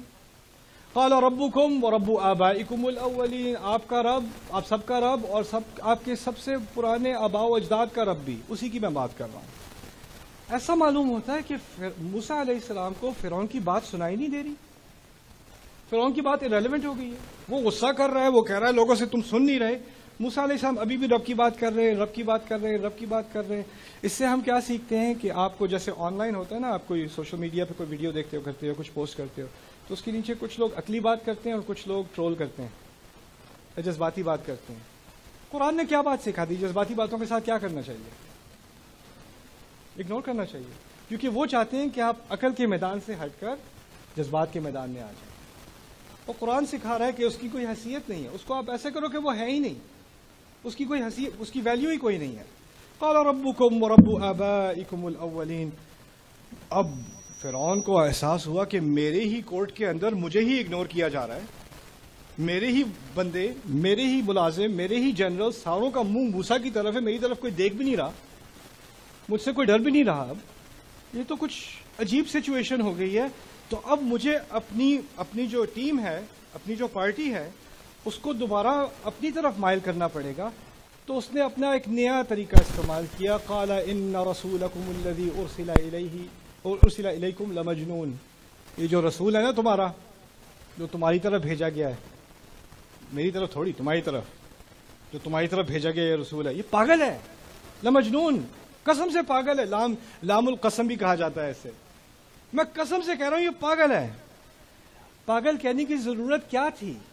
پاگل کہنے کی ضرورت تب ہوتی ہے جب اس کی بات سے لوگ متاثر ہونے لگیں، تو آپ کو اس سے ہٹانے کے لیے اس کے بارے میں کہنا پڑتا ہے کہ یہ پاگل ہے. اور اس کے پاگل کہنے میں آپ یہ بات بھی سمجھ لیں کہ جو بات موسیٰ علیہ السلام کر رہے ہیں نا، اس کی ایک تنقید نہیں کی ابھی تک، اس کا ایک جواب نہیں دیا. موسیٰ کی شخصیت پہ آ گئے ہیں. یہ تو پاگل ہیں. تو ہوتا یہ ہے کہ آپ کوئی حق بات کر رہا ہوتا ہے نا، تو ایک بات ہوتی ہے اور ایک شخصیت ہوتی ہے. بات کی آپ مخالفت کر نہیں سکتے، وہ بات ٹھیک کر رہا ہے. تو کیونکہ آپ بات کی مخالفت نہیں کر سکتے، تو اس کی حق بات کو مٹانے کے لیے آپ کی ساری محنت کس پہ لگ جائے گی؟ اس کی شخصیت پہ. یہ تو پاگل ہے، یہ تو یہ ہے، یہ تو ایسا ہے، اس کی بات کون سنے. ان رسولکم الذی ارسل الیکم لمجنون. آپ کو اندازہ ہو گیا ہوگا اب فرعون چاہ رہا ہے کہ اس کے لوگ اس کے ساتھ رہیں. یعنی فرعون تخت پہ بیٹھا ہوا کمزور ہو رہا ہے، اور موسیٰ علیہ السلام زمین پہ کھڑے ہوئے زیادہ طاقتور ہو رہے ہیں. نہیں، پنکھا بند کرنے پسینے کی خیر ہے. Okay, please turn it of, please turn it of. میں بھی ٹھیک ہوں. Okay, thank you. رب المشرقی والمغربی وما بینہما ان کنتم موقنین. میرا رب مشرق کا بھی رب ہے، مغرب کا بھی رب ہے، ان کنتم تعقلون، اگر تم میری بات سمجھ رہے ہو سارے. اب موسیٰ علیہ السلام نے خطرناک بات کر دی. وہ یہ کی کہ دیکھو، مشرق کا رب اور مغرب کا رب، یعنی سورج کے نکلنے کا اور سورج کے غروب ہونے کا رب میرا رب ہے. اگر باقی تم سب لوگ میری بات سمجھنے کی کوشش کر رہے ہو، اس کو کہتے ہیں اشارے میں بات کرنا. عقل مند کے لیے اشارہ کافی ہوتا ہے. دیکھو، میں جس رب کی بات کر رہا ہوں وہ حکمرانی کا مستحق ہے، یہ انسان نہیں. دیکھو یہ کیسی باتیں کر رہا ہے. اس نے ایک عقلی بات ابھی تک نہیں کی. یہ جس بات سے پورے ملک کو چلائے گا. یعنی اب وہ چاہ رہے ہیں کہ اس روم کے اندر، اس کمرے کے اندر یہ کو ہو جائے.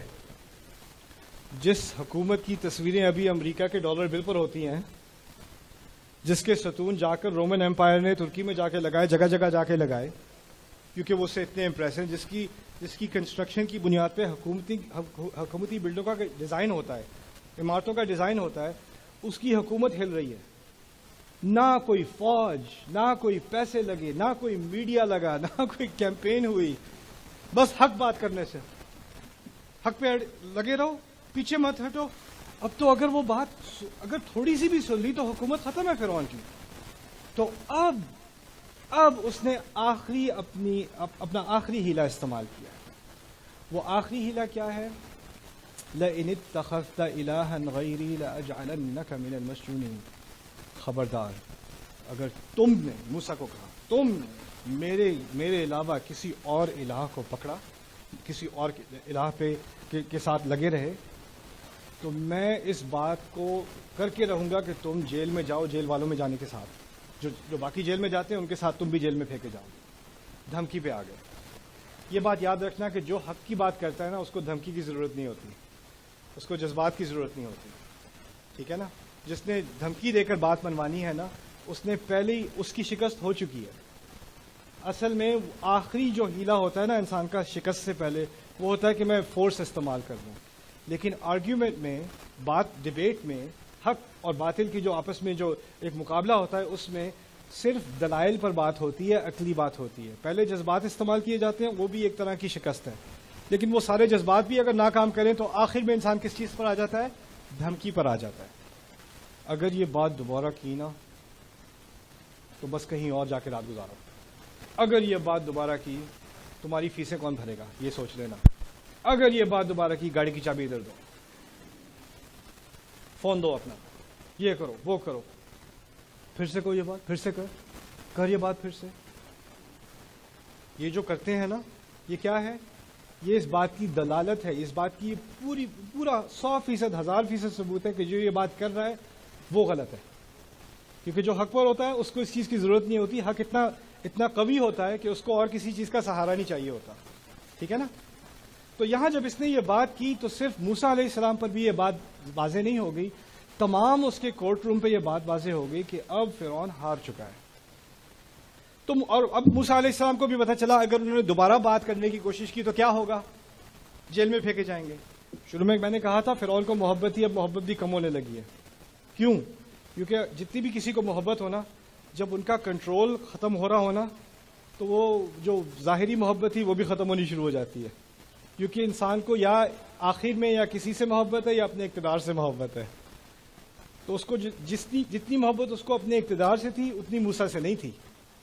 یہاں تک کہ بہت بعد میں جا کے اس نے یہ بھی کہا قرآن میں، ذرونی اقتل موسیٰ ولیدعو ربہ، چھوڑو مجھے، میں خود ہی موسیٰ کو قتل کروں گا، پکار لے وہ اپنے رب کو. وہ بعد میں جا کے بات ہوئی. لیکن خیر اس بات کو اب مکمل کرتے ہیں. موسیٰ علیہ السلام نے آگے سے کہہ دیا اچھا ٹھیک ہے میں کچھ اور نہیں کہتا، بات تو ختم. لیکن جانے سے پہلے اولو جئتک بشیء مبین، میں اگر کوئی چیز آپ کو دکھا دوں جس سے بات واضح ہو جائے، میں کچھ کہوں گا نہیں، دکھا دیتا ہوں، کچھ لے آتا ہوں سامنے.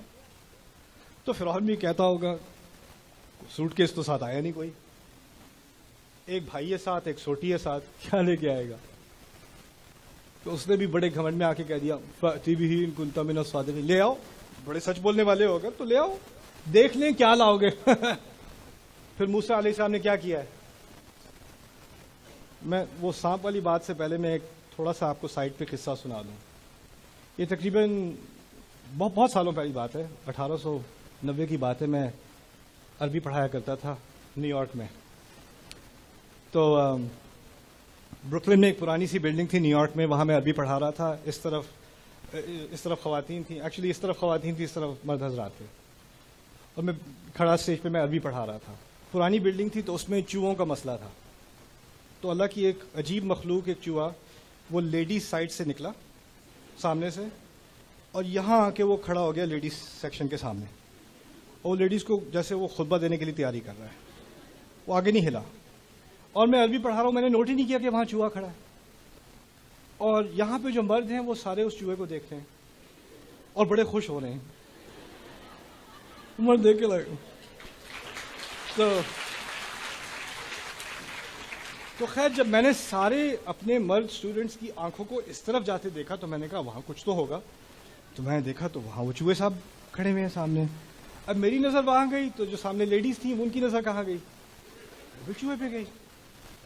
اس دن مجھے اندازہ ہوا کہ عورتیں بھی اذان دیتی ہیں. اللہ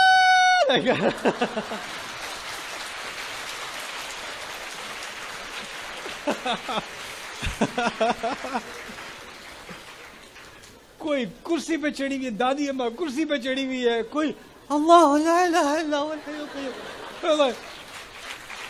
وہ جو ہے نا ایک وہ قیامت کا منظر ہے نا، ترى الناس سکارا وما هم بسکارا. لائک آپ دیکھیں گے لوگ شراب پیے ہوئے ہیں لیکن وہ شراب پیے ہوئے نہیں ہے، نشے میں نہیں ہے. ایسی حالت وہاں قیامت کا دن شروع ہو گیا لیڈیز سیکشن میں.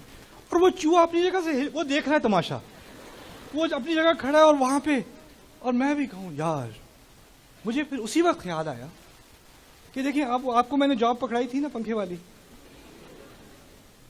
اس ہال کے اندر موسیٰ علیہ السلام نے اپنی سوٹی پھینکی ہے، اور اس سانپ کی اس کی تین خصوصیات قرآن نے بتائی. پہلی خصوصیت ہے حیۃ، فإذا هي حیۃ تسعى.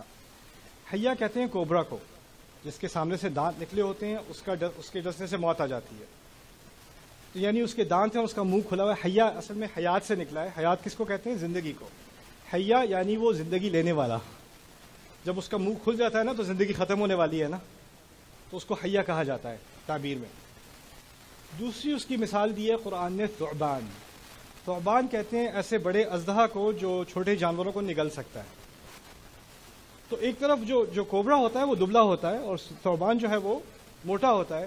قرآن نے یہ جو سانپ بنایا ہے نا، یہ اور ہی اسپیشیز ہے. یہ دونوں کی ایک کمبینیشن ہے اور اتنی خطرناک ہے کہ اس کے بارے میں تیسری جو خصوصیت قرآن نے بتائی ہے وہ جان ہے. یعنی جن معلوم ہوتا ہے. یہ تو دنیا کی مخلوق معلوم ہی نہیں ہوتا. تو یہ کوئی چوہا نہیں تھا جو کمرے میں آ گیا، یہ ایک بہت بڑا سانپ اژدہا جو انسان کو بھی نگل لے، اور اس کے دانت نکلے ہوئے ہیں سامنے سے، اور پھر وہ تسعى، وہ گھومتا پھر رہا ہے. آپ اندازہ کرو اگر آپ کی وہاں جاب تھی تو آپ کیا کرو گے اس وقت؟ I quit.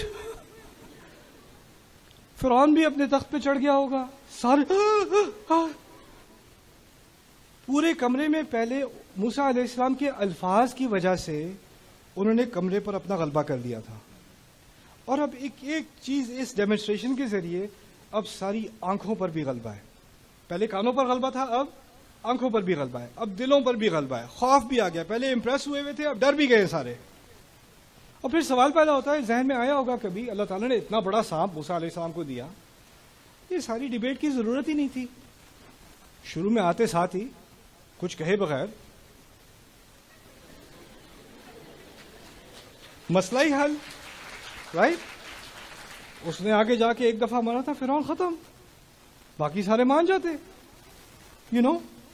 اذا جاء نصر اللہ والفتح. لیکن ایسا اللہ تعالیٰ نے نہیں کیا. کیوں نہیں کیا؟ کیونکہ اللہ تعالیٰ نے انسانیت کو ہدایت دینی ہے. آپ کو سانپ نہیں پکڑایا جائے گا تاکہ آپ اپنے چچا کا سامنا کر سکیں. آپ نے الفاظ استعمال کرنے ہوں گے، یہی بات ہے نا. تو اصل معجزہ جو موسیٰ کو دیا گیا تھا وہ الفاظ کا. اب آخری بات تھی، میں نے کہا تھا لمبی بات ہو جائے گی. آپ لوگ ٹھیک ہو نہ بھی ہوتے تو میں نے بولنا تھا. خیر دیکھ رہے ہیں اب یہ جو سارا معاملہ ہوا ہے، تو جو جرنیل بیٹھے ہوئے ہیں، جو سیکیورٹی گارڈ بیٹھے ہوئے ہیں، جو پنکھے والے سارے جو کمرے میں ہیں، وہ اب کس سے 100% امپریس ہو چکے ہیں؟ موسیٰ علیہ السلام سے. اب جب وہ اتنے امپریس ہو چکے ہیں تو اب فرعون تو ختم بالکل. تو اس نے اپنی آخری تدبیر استعمال کی ہے، وہ سب سے خطرناک تدبیر ہے. وہ تدبیر اگر استعمال نہ کرتا نا تو اس نے اس دن نہیں بچنا تھا. آخری چیز رہ گئی تھی اس کے پاس.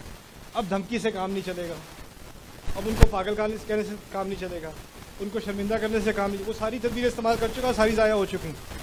اب اس کے ہتھیار ختم ہوتے چلے جا رہے ہیں، اس کے پاس ایک ہی رہ گیا ہے بس استعمال کرنے کو، اور یہ بڑا عظیم ہیلا ہے، بڑی عظیم تدبیر ہے. یہ تدبیر سمجھنے کے لیے میں آپ کو ایک مثال دیتا ہوں. آپ لوگ میرے بھائیوں برا نہیں ماننا، میں آپ کی حمایت میں بھی بعد میں مثال دوں گا. یہاں نہیں ہوتا، ملتان میں ہوتا ہے. میاں بیوی ہے، شوہر جو ہے وہ بیوی کی قدر نہیں کر رہا، اس سے بدتمیزی سے بات کرتا ہے، اس کی ہر چیز کا مذاق اڑاتا ہے، اسے برا بھلا کہتا ہے. وہ سمجھتی ہے شاید کیونکہ میں بدصورت ہو گئی ہوں اس لیے، تو وہ کوشش کرتی ہے کہ میں ذرا اپنا حلیہ بھی ٹھیک کر لوں، شاید کچھ بدل جائے گا. تو وہ پھر میک اپ کرتی ہے، اچھے کپڑے کرتی ہے، بال ٹھیک سے کرتی ہے، ان کا فیوریٹ ڈنر بناتی ہے، کینڈل لائٹ لگاتی ہے، بچوں کو جلدی سلا دیتی ہے. وہ آفس سے تھکے ہوئے آتے ہیں، وہ اپنی اینک بھی اتار دیتی ہے بیوی. پھر دروازہ کھولتی ہے، شوہر اندر آتا ہے، شوہر دیکھ کے کہتا اینک اتارنے سے اچھی لگنے لگو گی. تو وہ آگے سے کہتی نہیں، اینک اتارنے سے آپ اچھے لگتے ہیں.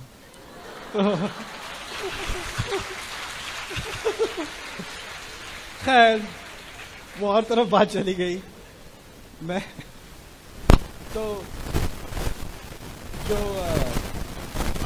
بیوی ہے وہ اپنی سہیلی سے بات کر رہی ہے، تو میری بات کو اگنور کرتے ہیں، مجھے ہر وقت انسلٹ کرتے رہتے ہیں، میری کسی چیز کی قدر نہیں کرتے، اور یہ سالوں سے چل رہا ہے، مجھ سے نہیں رہا جا رہا، مجھ سے نہیں رہا. وہ سہیلی سے بات کر رہی ہے. سہیلی کہہ رہی ہے آپ اس کو کنفرنٹ کریں، آپ بات کریں. اور کہتی ہے آج میں بات کر کے رہوں گی. تو اب وہ دروازہ کھولا تو شوہر جو ان کا ہے وہ آئس کریم لے کے کھڑا ہوا ہے. وہ جنگ کے لیے تیار، وہ آئس کریم لے کے. یہ دیکھو میں کیا لے کے آیا ہوں، یاد ہے یہ والی آئس کریم؟ اور وہ جو ابھی تیار تھی، اس کے ہاتھ میں تلوار تھی، وہ بھی کہتی ہے مجھے یاد ہے. اور پھر بیٹھ کے وہ پہلی دفعہ پارک میں بیٹھ کے کھائی تھی نا وہ، ہاں جی چلو وہاں چل کے کھاتے ہیں. چلیں. اور پھر بعد میں سہیلی سے بات، سہیلی کہتی ہے کیا ہوا، کنفرنٹ کیا؟ نہیں اصل میں ان پہ نا کام پہ بہت پریشر ہوتا ہے تو اس لیے وہ کبھی کبھی وہ غصہ کر جاتے ہیں، لیکن وہ بہت پیار کرتے ہیں، اصل میں ایسی کوئی بات نہیں ہے، پتہ ہے وہ آئس کریم بھی لے کے آئے تھے آج، پتہ ہے اب وہ والی۔ اب وہ بیوی کے دماغ میں آتا ہے کہ یہ تو بدل گئے ہیں، یہ تو پرانے والے ہو گئے ہیں جیسے ہوتے تھے وہ، تو وہ بڑی خوشی خوشی ہوتی ہے رات کو، صبح اٹھتی ہے، شوہر کہتا ہے میں آج دیر سے واپس آؤں گا، کال مت کرنا، تو وہ حیران پریشان یہ ہوا کہ زندگی بدل گئی تھی، واپس کیوں آ گئے اس طرح؟ ہوتا یہ ہے کہ جو آپ کے ساتھ زیادتی کر رہا ہوتا ہے نا، اس کو بھی پتا ہوتا ہے کہ آپ کے صبر کا ایک میٹر ہے، زیادتی کر رہا ہے آپ کا ٹیمپریچر بڑھ رہا ہے، زیادتی کر رہا ہے آپ کا ٹیمپریچر بڑھ رہا ہے، پھٹنے والا ہے، اس کو پتا ہوتا ہے یہ پھٹ گیا نا تو مسئلہ ہو جائے گا، اب آئس کریم کا ٹائم آ چکا ہے، اب آئس کریم لا کے کیا کرتا ہے وہ، ٹیمپریچر نیچے آ جاتا ہے، اب اس کی دوبارہ مائلیج بڑھ گئی، اب دوبارہ کرنے جو اصل تھی اس پہ واپس آ جاتا ہے، دوبارہ ابیوز کر سکتا ہے، دوبارہ بدتمیزی کر سکتا ہے، دوبارہ اگنور کر سکتا ہے، پھر ایک موقع آئے گا اس کا پھٹنے والی بات ہو جائے گی، کیا ہوگا دوبارہ ایک اور آئس کریم آ جائے گی، پھر نیچے چلا جائے گا۔ یہ بات سمجھ میں آ رہی ہے؟ یہ آفیسز میں ہوتا ہے، یہ گھروں میں ہوتا ہے، یہ شوہر کرتے ہیں، بیوی کرتی ہیں، مائیں کرتی ہیں، باپ کرتے ہیں، بچے کرتے ہیں، بہن کرتے ہیں، بھائی کرتے ہیں، یہ رشتوں میں ہوتا ہے۔ فرعون کو سمجھ آ گیا اگر میں نے ابھی آئس کریم نہیں دی تو یہ ان سب کا میٹر پھٹ جائے گا، کیونکہ پہلے بھی وہ کس قسم کا باس تھا، وہ ایسا باس تھا جو اپنے کام کرنے والوں کو انکریج کرتا، ان کے ساتھ اچھے طریقے سے بات کرتا، اچھے اسلوب سے بات کرتا، پیار سے محبت سے بات کرتا۔ وہ فرعون ہے یار، اس نے کیسے بات کرنی ہے؟ وہ کہتا الیس لی ملک مصر وہذہ الانہار تجری من تحتی، یہ پورا مصر کا ملک میرا نہیں ہے، یہ سارے دریا میرے پیروں کے تلے نہیں چلتے، میں اور میں۔ اس نے کبھی کسی کو اگنالج کرنا نہیں۔ اب جب موسیٰ علیہ السلام اپنی بات بھی کر رہے ہیں تو ویسے بھی ان کو پوری قوم کو یہ تو نہیں تھا کہ فرعون سے محبت ہے، اصل میں فرعون سے ڈر تھا، تو جب یہ موقع مل رہا ہے بغاوت کا تو وہ تو کریں گے، تو اب اگر آئس کریم پیش نہیں کی تو معاملہ ختم۔ تو آ کے اپنے جرنیلوں کو، پنکھے والے کو ہٹا کے جرنیلوں کو قال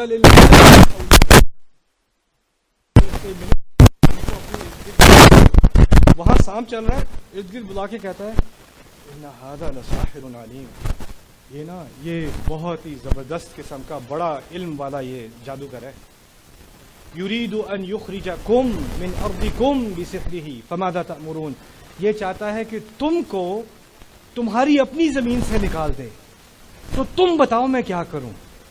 یہ تم کا لفظ جو اس نے استعمال کیا ہے نا، اس نے زندگی میں کبھی استعمال نہیں کیا۔ ہمیشہ کیا لفظ استعمال کرتا ہے؟ میں اور میں۔ جب اس کی حکومت گرنے والی ہے نا، میں تو تمہارے لیے کر رہا ہوں، اپنے لیے تھوڑی ہے، تمہیں تمہاری زمین سے نکال دے گا، اور مجھے تمہاری بات کی بڑی ویلیو ہے، تم بتاؤ میں کیا کروں، تم مجھے مشورہ دو۔ اور جس نے ساری زندگی جس کی قدر ہی نہیں کی گئی، جس کو جانوروں سے بھی کم رکھا گیا ہے، اس سے کوئی آ کے ایک دفعہ اس کو قدر کر دے تو وہ کیا ہوتا ہے؟ جی ہاں میں بتاتا ہوں سر، میرے پاس ایک آئیڈیا ہے، جگہ جگہ سے نا اور جادوگر ہیں، وہ ہم سارے لے کے آتے ہیں۔ وہ اس نے یہ تدبیر اس لیے نہیں دی کیونکہ اس کو بڑی خواہش تھی کہ فرعون کی حکومت رہے، اس کی زندگی میں پہلی دفعہ اس کو ایکنالج کر لیا، اس کو ایکنالج کیا تو اس کو ایک دم سے اس کو میں بھی کوئی چیز ہوں، میری رائے کی بھی کوئی حیثیت ہے۔ رسول صلی اللہ علیہ وسلم کو حکم دیا گیا تھا وَشَاوِرْهُمْ فِي الْأَمْرِ، اب مشورہ کیا کریں فیصلوں میں۔ ان پہ تو وحی آ رہی ہے، ان کو مشورے کی ضرورت نہیں ہے، وہ جو فیصلہ انہوں نے کرنا ہے صلی اللہ علیہ وسلم، وہ مشورہ اللہ کی طرف سے آ رہا ہے۔ لیکن ان کو بھی کیونکہ دلوں کو اکٹھا رکھنا ہے نا، تو دلوں کو اکٹھا رکھنے کے لیے آپ سنسیئرلی لوگوں کی رائے لیا کریں، وَشَاوِرْهُمْ فِي الْأَمْرِ، پھر آخر میں آپ فیصلہ کیا کریں۔ لیکن ہمارے گھروں میں، ہماری سوسائٹی میں، ہمارے خاندانوں میں جب ایک ڈکٹیٹرشپ بن جاتی ہے نا، کیوں نہیں کرنا، یہ میں نے کہا اس لیے نہیں کرنا، یہ نہیں ہوگا، کیوں نہیں ہوگا، میں نے کہہ دیا اس لیے نہیں ہوگا۔ آپ سمجھا دیں، یہی سمجھنے کی ضرورت ہے تمہیں کہ میں نے کہا ہے، میں۔ اور جب بغاوت کے آثار نظر آنے شروع ہو جائیں، بیٹا میں تم سے بہت محبت کرتا ہوں، میں تمہاری خیریت کے لیے کہہ رہا ہوں، تمہیں سمجھانا چاہ رہا ہوں، تم تو بہت میرے عزیز ہو، تمہیں پتہ ہے نا میں نے زیادہ زندگی گزاری ہے، مجھے پتہ ہوتا ہے، میں تمہاری خیر کے لیے ہی کہہ رہا ہوں۔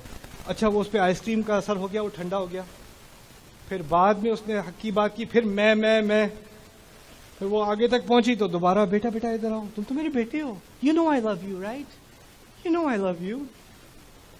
تو یہ جو آخری تدبیر ہے نا، یہ بڑا کام کرتی ہے، اور اس سے لوگ غلامی میں کئی سال گزار دیتے ہیں. گھروں کے اندر، حکومتوں کے اندر، بزنسز کے اندر، سوسائٹی کے اندر لوگ غلامی میں گزار دیتے ہیں، کیونکہ جب ٹائم آتا ہے کہ نہیں اب یہ نہیں ہونے دیں گے، پھر وہ آ کے کہتے ہیں پتہ ہے مجھے آپ کا کتنا خیال ہے، مجھے پتہ ہے میں آپ سے کتنی محبت کرتا ہوں، کتنی محبت کرتی ہوں. تو پھر انسان پہ دوبارہ اثر ہو جاتا ہے، نہیں یہ واقعی محبت کرتے ہیں. کچھ خرابیاں ہیں لیکن ٹھیک ہے. کچھ لیڈیز میرے پاس آئیں، کہتی میرے شوہر مجھے مارتے تو ہیں لیکن اچھا بھی کرتے ہیں، عید پہ نا وہ اچھے تحفے بھی دیتے ہیں، تو پوری طرح تو برے نہیں ہے نا، ایسا بھی نہیں ہے. تو میں کنفیوز ہوں، میں کیا کروں. میں نے کہا آپ بھی کنفیوز ہیں، پوری فرعون کی قوم بھی کنفیوز تھی. یہ کوئی چھوٹا ہیلا نہیں ہے، یہ جو یہ تدبیر فرعون کے بارے میں ذکر کیا گیا ہے نا، اس کا بڑا اثر ہوتا ہے. تو اللہ نے اس کے ذریعے ہمیں سکھایا ہے کہ جب آپ حق کی بات کرو گے نا، تو آپ کو کس چیز کا سامنا کرنا پڑے گا، کیسے آپ کے جذبات کے ساتھ کھیلا جایا جا سکتا ہے، اور کیسے آپ نے اس کا سامنا کرنا ہے. میرا بنیادی مقصد پاکستان میں آ کر تھوڑے سے دروس قرآن یونیورسٹیز میں کرنے کا یہ تھا کہ میرا اپنا ایک اسمپشن ہے، میرا اپنا جائزہ، وہ پہلے اپنے بارے میں ہے پھر آپ کے بارے میں. میرے بارے میں یہ ہے کہ ہم نے قرآن کو انڈر ایسٹیمیٹ کیا ہے. قرآن میں جو بات ہو رہی ہے، جس سے ہمارے دلوں کو، ہماری روحوں کو، ہماری عقلوں کو جو آزادی ملتی ہے، جو تسکین ملتی ہے، اس کی روشنی سے جو زندگی میں جن مشکلوں کا ہم سامنا کر رہے ہیں، ان کا سامنا کرنے کی جو ہدایت ملتی ہے، ہم نے سمجھ لیا کہ وہ باتیں تفسیروں میں لکھی جا چکی ہیں. وہ جو پڑھنے والے ہیں وہ پڑھ لیں، باقی بس نماز پڑھو، روزہ رکھو، یہ کافی ہے تمہارے لیے. تو جو قرآن کا جو اصل تحفہ ہے نا، قد جاءتکم موعظۃ من ربکم وشفاء لما فی الصدور، کہ تمہارے لیے ایک بہت زبردست نصیحت تمہارے رب کی طرف سے آئی ہے، اور وہ ایسی چیز ہے جو تمہارے دلوں میں جو تکلیفیں ہو رہی ہیں نا، اس کی شفا ہے، وہ شفا ہے. ہم نے اس بات کو سمجھا نہیں، جانا نہیں کہ اس قرآن میں بات کیا ہو رہی ہے، اور وہ میری زندگی میں کیا چیز لا سکتی ہے، کیسے میری زندگی میں کانفیڈنس لا سکتی ہے، کیسے میری زندگی میں خوبصورتی لا سکتی ہے، میرے رشتوں کو بہتر کر سکتی ہے، میری زندگی میں جو چیلنجز ہیں اس کو سامنا کرنے کی پوری مجھے ہدایت دے سکتی ہے. کیونکہ ہم نے اس چیز کو، میں نے بھی، آپ نے بھی انڈر ایسٹیمیٹ کیا ہے. میری امید یہ ہے کہ اس ٹورز کے ذریعے اور آپ لوگوں سے ملنے کے ذریعے میں اس چیز کو دوبارہ آپ کے اندر اجاگر کروں، اور ہماری قوم ایسی ہو، ہمارا ملک ایسا ہو کہ دنیا جہاں کے سارے مسلمان دیکھیں قرآن کے ماننے والے یہ لوگ ہیں، قرآن سے محبت کرنے والے یہ لوگ ہیں. دیکھو انہوں نے قرآن کے ساتھ کیا کیا ہے. اس کی تلاوت تو ہو رہی ہے الحمدللہ، اور یہاں پہ لوگ شکایت بہت کرتے ہیں، دیکھیں بچے قرآن پڑھ رہے ہیں لیکن سمجھتے نہیں ہیں، دیکھیں یہ ہو رہا ہے، یہ نہیں ہو رہا. شکایت میں بھی، ہر شکایت میں بھی ایک موقع ہوتا ہے. اگر ہمارے ہاں ہزاروں لاکھوں بچے قرآن پڑھ رہے ہیں تو یہ ایک بری بات نہیں، یہ ایک اچھی بات ہے. بس اس میں ایک مزید اچھائی کی، اضافے کی ضرورت ہے. اب اگر ان کو قرآن کا سمجھنا بھی تھوڑا سا ہم اس کو فراہم کر دیں، کمپلین کرنے کے بجائے یہ سمجھتے ہیں نہیں، تو اگر آپ ایک انسٹیٹیوشن کو بھی لے لیں، ایک گاؤں کو بھی لے لیں، 100 بچوں کو بھی لے لیں، اور ان کے لیے کوئی ایک پلان بنا دیں کہ 1 سال کے اندر ان کو موسیٰ علیہ السلام کا قصہ سمجھ آنا شروع ہو جائے، ان کو بقرہ تھوڑی بہت سمجھ آنی شروع ہو جائے، ان کو قرآن کے جو بنیادی دروس ہیں جو ایک نوجوان کو چاہیے، وہ پورا قرآن بھی ایک سال میں سمجھ نہ آئے، کچھ چیزیں سمجھ میں آنی شروع ہو جائیں، تو آپ دیکھو گے کہ اس کی شخصیت میں، اس کی زندگی میں، اس کے آنے والے رشتوں میں، اس کی آنے والی جاب میں، سب میں ایسی تبدیلی آئے گی کہ اس سے تو انشاءاللہ ہمارا پورا ملک بدل جائے گا، پورا ملک بدل سکتا ہے. اب یہ ذمہ داری ہم سب کی اکٹھے کی ہے. ہم نے قرآن کی طرف ایک رجوع کرنا ہے اور دل سے رجوع کرنا ہے. میرے ایک استاد کہا کرتے ہیں قراءۃ قلب، قرآن کو عقل سے بھی پڑھا جا سکتا ہے، دل سے بھی پڑھا جا سکتا ہے. ہماری قوم کو اب اس چیز کی ضرورت ہے، مجھے اور آپ کو، کہ ہم قرآن کو اب دل سے بھی پڑھیں. عقل سے پڑھنے کے بعد اب ہم اس کو دل سے بھی پڑھیں. اللہ تعالیٰ ہمارے دلوں میں قرآن کی محبت ڈالے، اور قرآن کی ہدایت کو ہمارے گھروں میں، ہمارے اپنے اندر، ہمارے گھروں میں، ہماری سوسائٹیز میں، ہمارے بازاروں میں، ہماری حکومتوں میں، سب میں لے کر آئے. بارک اللہ لی و لکم. السلام علیکم ورحمۃ اللہ تعالیٰ وبرکاتہ.